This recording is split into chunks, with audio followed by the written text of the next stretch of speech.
All about the Belmont Stakes. Let me do a little bit of my homework, okay? Put the time in so I get to deliver here at Casa de Emanuel. Justify attempting to win the third and final leg of the Triple Crown.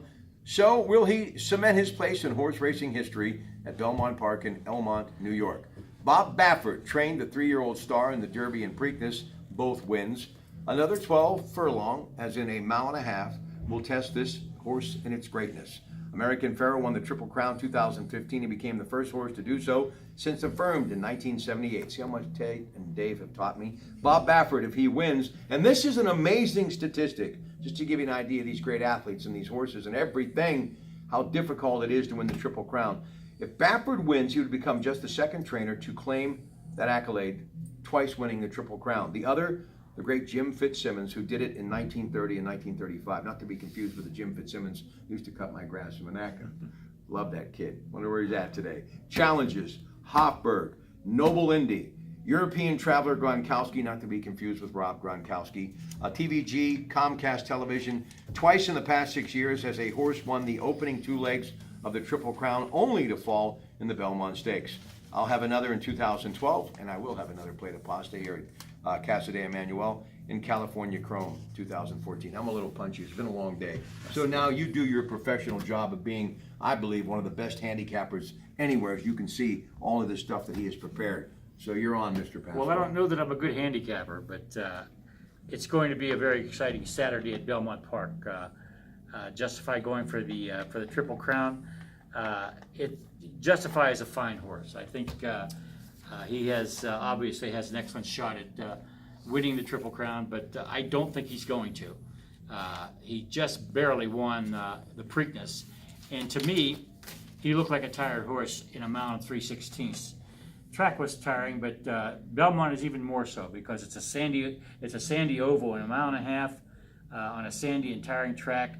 I think might be a little bit too much for Justify, and I'm looking for Hofburg to give him probably a really good fight, and also Tenfold and Noble Indy I think will be in that race up to their teeth too. I think, but I would like to see Justify win, but to be very honest with you, I don't think I'll use him on top in my wagers. How important will the ride of Mike Smith be on Justify in this race? Extremely important. He drew the #1 post position, and none of them like the rail. They don't like the rail because they got to get out. They got to get out and establish their position. Otherwise, they get hemmed in and they get dirt thrown in their face. And Justify has never had dirt thrown in his face. It'll be interesting if he doesn't get out to see how he reacts to that. And I don't think he'll react to it very well. Not having been splashed with it before, I think Noble Indy will go out there with him, and there might be another Bravazzo might be playing up close in this race as well. Mm-hmm. He finished a very fast closing second in the Preakness, but I think I don't think he'll run that kind of a race in the Belmont. I think he loved the track. That is, Bravazzo loved the slop at the Preakness, and supposedly we're supposed to get a pretty decent day on Saturday, and the track is supposed to be fairly decent, so he's not going to get the same kind of running conditions. All right, Dave, Pasquale, and I and Ted will get together again on the radio, KDK Radio Sunday, after the new news from CBS Radio, Coons Market Black and Gold Sunday Show, to give you a wrap on the Belmont this coming Saturday, NBC Comcast. And remember, folks, if you'd ever like to go to some of these races, no one can get you there better.